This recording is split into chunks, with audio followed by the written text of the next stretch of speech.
away with words and you're watching Rise.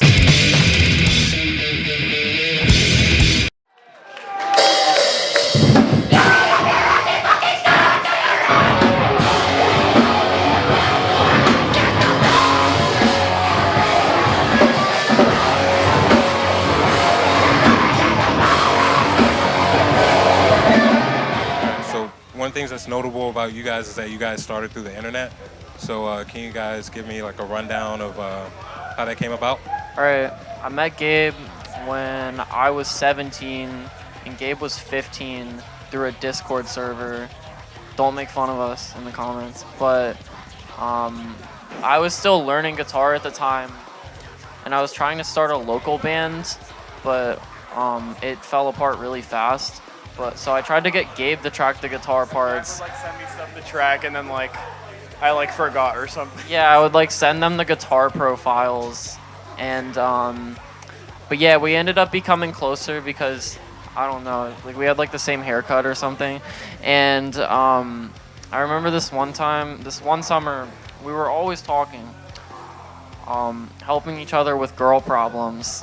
And I was trying to get a band started in Philly where I lived, but the shit that I was writing was too weird. And at the time, everyone wanted to do beatdown, and I was writing fucking Deftones J-Rock shit. Everyone thought it was gay, and everyone thought that my vocals were gay. So I was like, okay, what if you do the guitars and the backing vocals? And then that went on back and forth of us writing, rewriting. 2020. Not 2021, yeah. I'd say, yeah. Yeah. So was there any apprehension at the time about actually going into a project like that, being that you guys were long distance? Yeah, I would say so. I would say it was it's really hard to write on the phone. I feel I have no, we both have no patience with spitting ideas back and forth, and it's already hard in person, but on the phone it's just a whole different story. It just makes your patience even lower. But I mean, that's why it took so long.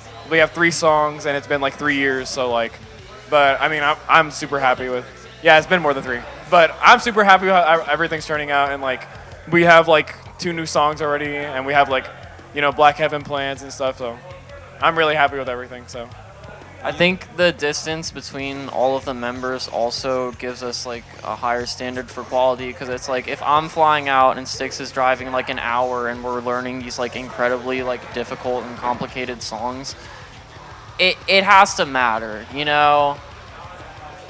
So I'd actually say it gives us an advantage with that. So there is a bit of a benefit to doing it? Yeah, it makes it special, I think. Yeah. Because one of the things about being in a band, when you have certain luxuries of being around each other, I think you end up kind of wasting more time in a way. And so I absolutely. I totally agree. So there's almost a sense of urgency when your time. Yeah, Especially I think that's what. I mean, Jack flew here this week. I mean, last time it was crunch time, but I mean, then we played and it was awesome. So it's all really rewarding. It's that risk and reward that makes it worth it. Had you sung before in a band? I tried to. You tried to? It didn't work. I played guitar and did backing vocals in a band, but no, I never fronted a band until I got here for the first time when I was touring with Dustboat. Did you have any anxiety before going into it? Yes, dude. I couldn't look at anyone. If you look at me, I'm hunched over having a panic attack the whole time. I couldn't hear myself singing. I was convinced that I was going so off key. It was awful. People were moved by it, so it worked out. But yeah, it was pretty scary. And any tips or how did you get through that? I have no idea what I'm doing. You just have to pretend it's not there. We've really only played 7 shows. I mean, definitely Less than 7. 6, yeah. We're still figuring it under out. 10 for sure. Yeah.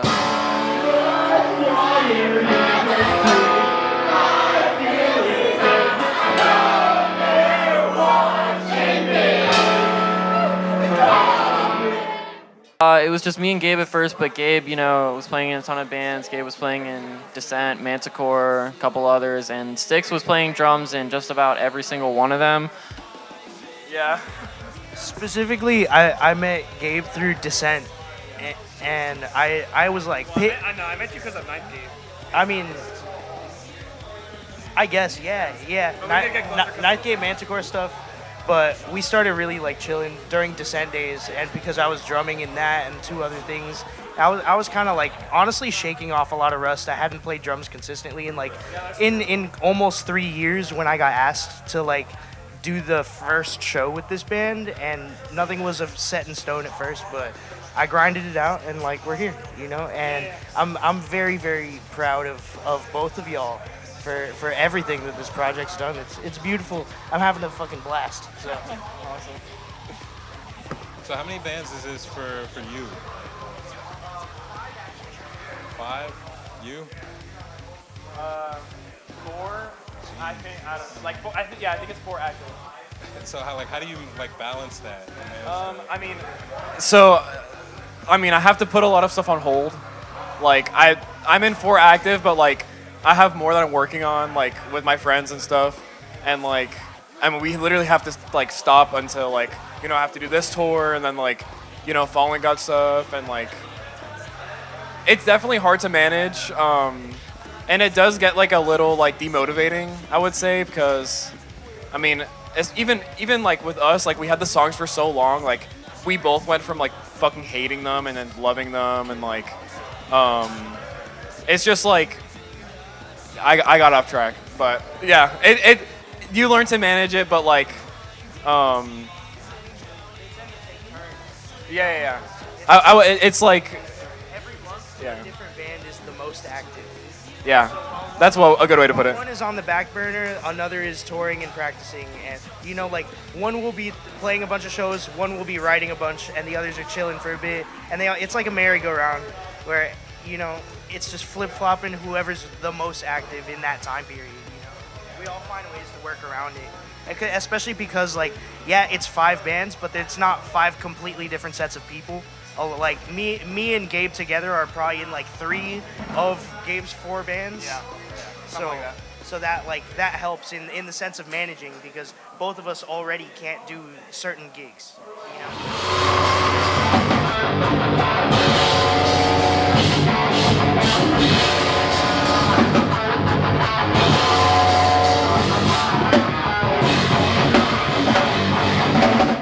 In order to make the melodic moments rewarding, you need to like build up to it, and it just makes the parts hit so much better. It's just songwriting. Like you're not gonna have a song that's a fucking 2-step the whole time. Like no one's gonna listen to that shit.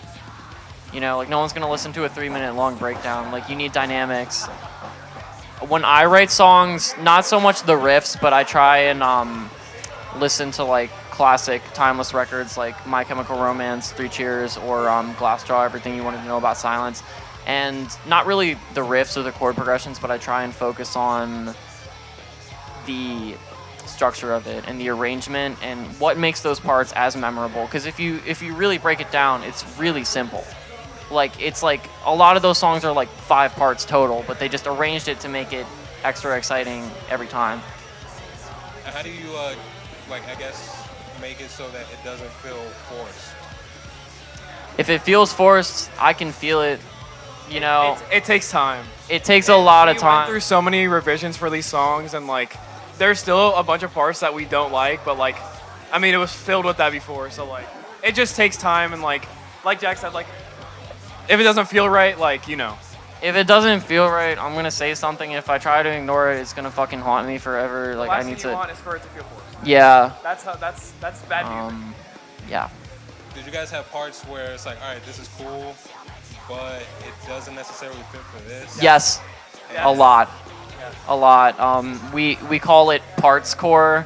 It's another word for riff salad. That is the absolute last thing that we want to be. And that was us for a second, but It was us for a second, but we locked in. Do you have that thing where like, all right, this is dope, like we can't use it for this, but I can use it for Yes, this? that happens. Yeah, it happens all the time.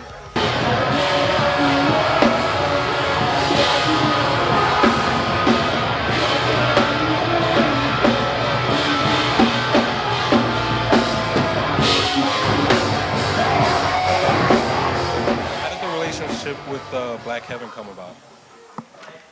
So Jeff hit me up if I wanted to. I mean, we were talking about it for a minute for doing like a label, like a local label, and really just doing whatever the fuck we want, like all the shit we think is cool, which is what we're doing. We don't have that many releases out right now, but like we have a lot of stuff planned. So because I'm part of the team, so you know, like it was like, hey, can we put this out? And I was like, all right, we got to hear it. You know, everyone liked it, and then just went from there. And we were all friends. Like, obviously, me and Jeff are homies. Like Jack and Sticks, and like we're already friends. So like, but yeah, I mean, everyone like that's a part of Blackheaven like really fucked with it, which we were really happy about. So I mean, that is like pretty simple. Like a democracy, like everybody has to kind of like agree on it. Yeah, I would say so. Yeah, for sure. I mean, we definitely all have to agree on it. But yeah, I mean, like I said, like we're just doing whatever the fuck we want. Like there's a bunch of weird shit that will be coming out, so it'll be really cool. How was it for you getting to do this project like after Manicore? Was it like a bit of like spreading your wings? Yes, absolutely. Manticore was like a wonderful project, and I cherish it forever. Was so fun, which is what matters. I had a wonderful time. Did really change my life. But I got really sick of writing that genre. No diss to the genre. There's a lot of great bands. But yeah, I mean, I just got sick of it. So I was like, damn. When we played our last show, and we were already writing this. And then like, I mean, I got more time to write with Jack, and like, we full sent it more, and then like, you know, we did the shows and stuff, and like now it's just like the ball is just rolling. It's great. It's definitely awesome.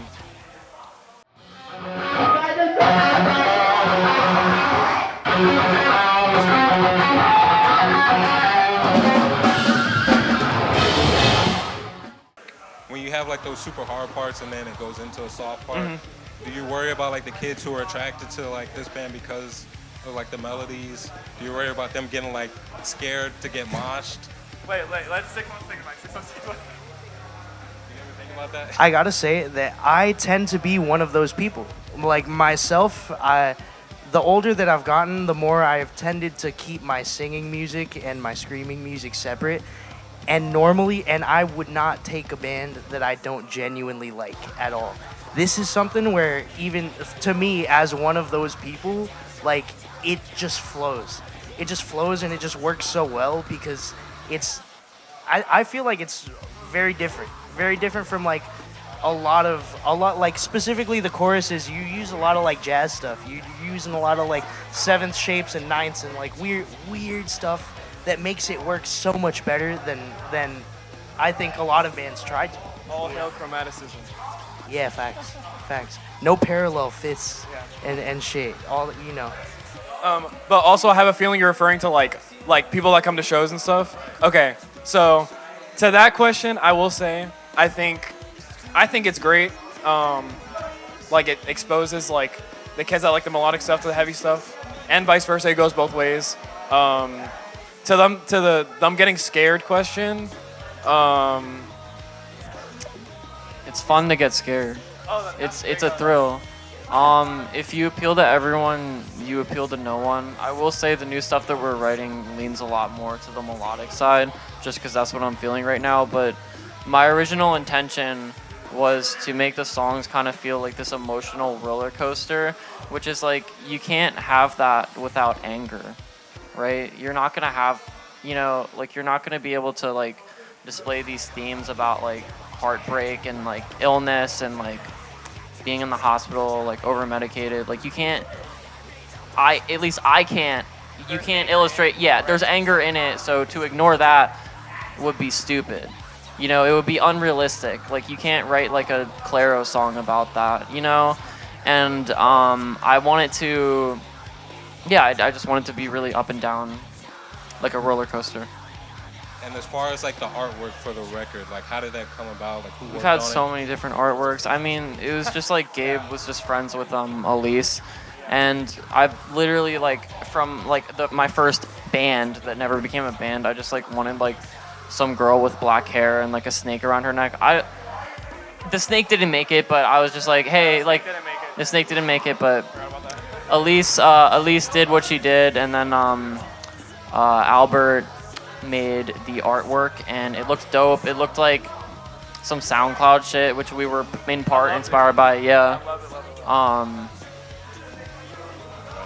So what do you guys have coming up?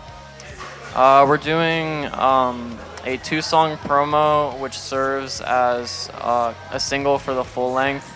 We should be putting that out in either late winter or spring, and we're stoked on it.